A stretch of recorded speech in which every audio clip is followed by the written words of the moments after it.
Welcome to the Deep Dive. We got this really fascinating collection of sources today. We're calling it The Architecture of Achievement, September 20th Wisdom. Our mission isn't just to list the quotes, though. It's to really dig in and extract the blueprint. We want to see the structure, the steps needed for real lasting accomplishment. How do you get from just an idea to something solid? Exactly. And when you lay these sources out, Ali, Ravikant, the Wright brothers, Godin, this common framework really does start to emerge. It seems true achievement happens right at this intersection point. It's where intense individual effort meets really smart systemic connection, like moving from your own private preparation to a kind of public performance or impact. So yeah, we need to unpack how personal excellence builds the groundwork, the protocols for something bigger, for collective possibility. Okay, let's get into that blueprint. And I guess we have to start at the very bottom, the foundation, which is usually messy, right? And often invisible. We're talking about just the sheer courage to even begin something. And maybe even more crucial, the stamina to keep going when things inevitably go wrong. That's really the bedrock, isn't it? This kind of unflinching honesty with yourself and relying on your own internal drive. We often look outside for help, for someone to save us, but these readings are clear. You've got to be the primary mover in your own life. Naval Ravikant puts it so bluntly. He just says, ultimately, you have to take responsibility. Save yourself. Yeah, and he doesn't stop there. He lists examples, like doctors won't make you healthy, teachers won't make you smart, coaches won't make you fit. It's stark. The resources are out there, the guidance might be available, but the actual doing, the saving, that's all on you. And internally driven, you could have the world's best plan, but if you don't act on it, well, it's just paper. Right. It makes you realize that the final result, the success, is really just a mirror reflecting the journey you already took in private.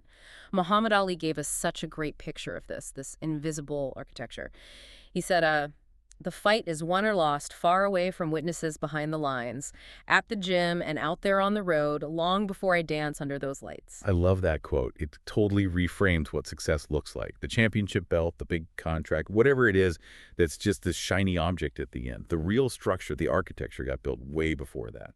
The quiet moments, the thousands of unseen practice reps, choosing the hard work when no one's watching, that's that bedrock of personal responsibility. But this is where it gets interesting, where the paradox comes in. If the real victory happens alone, in private, why bother connecting with anyone else? Doesn't focusing on, systems and collaboration kind of dilute that necessary solitary intensity? That's the exact tension we need to explore now. Because, okay, you've done all that hard, lonely work. How does that amazing individual skill actually become valuable to others? I mean, Ali trains alone, wins the belt. That's a huge personal win. But for lasting influence, for something bigger, that win has to connect somehow. Precisely. And that ties perfectly into Seth Godin's Strategy 36. One telephone is worthless. Your individual achievement, no matter how brilliant, whether it's Ali's training or, say, inventing the telephone, it has almost zero value on its own in isolation. Let's dig into that Alexander Graham Bell example, because I think people often miss the real point here. We think inventor, technical genius, but these sources suggest his true genius was actually architectural, systemic. Oh, absolutely. The invention wasn't just the device, the wires and mouthpiece. The real breakthrough was realizing he needed to build the Bell system. He didn't just sell objects. He created and licensed the fundamental protocols, the rules of the road, basically. That's what allowed hundreds of separate local phone companies to all link up into one giant global network. He essentially created a language for connection. Right. The big insight was seeing the value wasn't additive, it was exponential. A phone gets better, way better, if you can use it to call anyone else who has a telephone. Correct. And for you listening, this is why collaboration is so key today. If you develop some amazing new skill, but you don't figure out a way for others to interact with it, to use it, you've basically built a single solitary telephone. Brilliant, maybe, but useless on its own. And that network effect, it creates this really powerful pull. If everyone else is joining the biggest system, the one that offers the most connections, the most benefit, then you're incentivized to join too. Your personal effort only really scales up to societal value, to big achievement when you figure out those connecting protocols. How does your skill plug into the wider world? So we're moving from the fighter's isolated excellence to the network's connected utility. Henry Ford actually gives a nice little timeline for how this collaboration develops. Remember his quote about teamwork. Coming together is a beginning. Keeping together is progress. Working together is success. Yeah, it shows success isn't just one event. It unfolds in stages. You can come together, have a meeting, sure, but that's just the starting gun. You actually have to keep together, maintain those connections, the discipline, the protocols, just to make progress.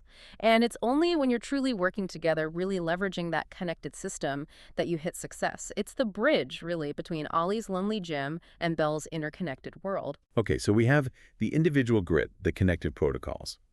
Now let's talk about maybe the most crucial piece, the one we often forget, the environment, the conditions that allow all this training and connecting to even happen. And we have that fantastic story about the Wright brothers' unusual advantage. Oh, this is such a great counterstory to the myth of lone genius popping up out of nowhere years after the first flight, right? A journalist asks Orville Wright this question, something like, how did you two brothers, with basically no money, no influence, and no other special advantages, manage to succeed where all these big funded institutions failed? And you'd expect him to talk about, I don't know, wing design or engines or something technical. But he totally flips the script. He says essentially, wait, we did have unusual advantages in childhood. He corrects the premise, without which I doubt we could have accomplished much. And here's the kicker, the real insight. The main advantage was growing up in a family where there was always much encouragement to intellectual curiosity. Right. And then this absolutely critical part, this encouragement happened without any thought of profit. Why is that lack of profit motive so vital? What's the big deal there? Because the goal wasn't about immediate results or making money quickly. It was about genuine, sustained exploration for its own sake. As the quote says, the curiosity wasn't nipped too early to bear fruit. If the focus had been purely practical or commercial from day one, they might have given up after the first few crashes. But because their environment valued learning itself, they had the infrastructure of inspiration needed to fail repeatedly, learn, iterate, and eventually make that breakthrough. That's such a huge takeaway for anyone listening. Ryan Holiday talks about this too, the need to cultivate interest just because they fascinate you, not because they'll immediately pay off. That thing you pursue on the side, that subject you read about just for fun, right. That's the rich soil where real long-term achievement can actually grow. And this kind of supportive environment, whether it's the Wright family's culture or the Bell System network, it works best when participation is clearly beneficial, not forced. Alice Walker nails this when she says, nobody is as powerful as we make them out to be. I think what she's getting at there is that the truly powerful, lasting systems don't operate through coercion. They don't force you to join. Instead, they create so much obvious value, so much benefit, that choosing not to participate starts to seem irrational. The phone system, or that culture of curiosity, they succeed because joining is just clearly a good idea. Exactly. So once you've done the hard work, the Allie-style training, and you've built the Bell-style connections through beneficial protocols, the final stage is about sustaining that. How do you maintain and share that achievement, that influence, in a way that lasts? Yeah, and this seems to require a good deal of patience and perspective.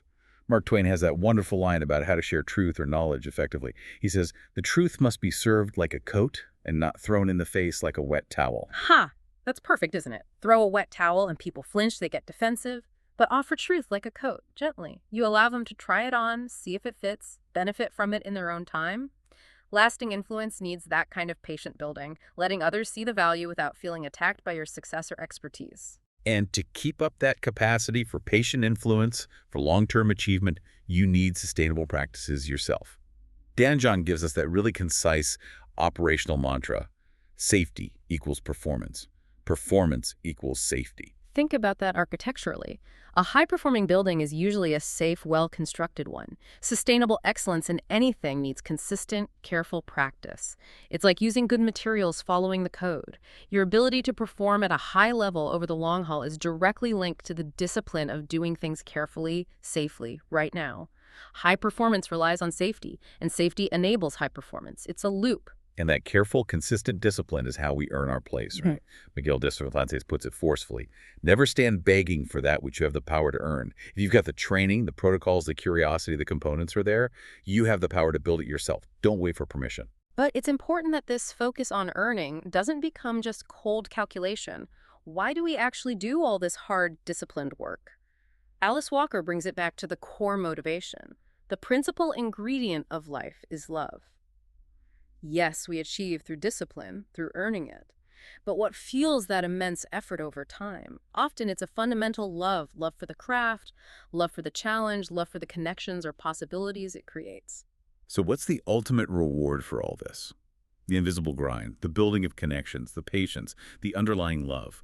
It seems it's not really about the applause or external validation. It comes back to that mountain climber's paradox. Yeah. Climb mountains not so the world can see you, but so you can see the world. That's it, exactly. The whole point of building this complex architecture of achievement, from the lonely gym floor to the interconnected global network, is ultimately about expanding your own view. The achievement isn't possessing the summit, it's the new perspective you gain from having made the climb. It feels like these pieces really synthesize well today. This architecture of achievement needs both things: the intense summer growth of individual effort, like Ali training, and the autumn harvest of systemic connection, like the Bell protocols, bringing it all together. Achievement is deeply personal, yes, but it's also inescapably social to have real impact. So the challenge for you listening is finding that balance. Can you be brave enough for the solitary, unseen work? And also expansive enough to connect that work into systems where it gains lasting value? Remember, the telephone only becomes valuable when it can reach other telephones. So the final thought is this: what protocols are you creating right now?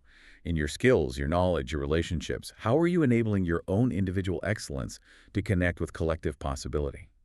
The mountain isn't just calling for you to conquer it, it's calling for you to gain perspective. Go find yours.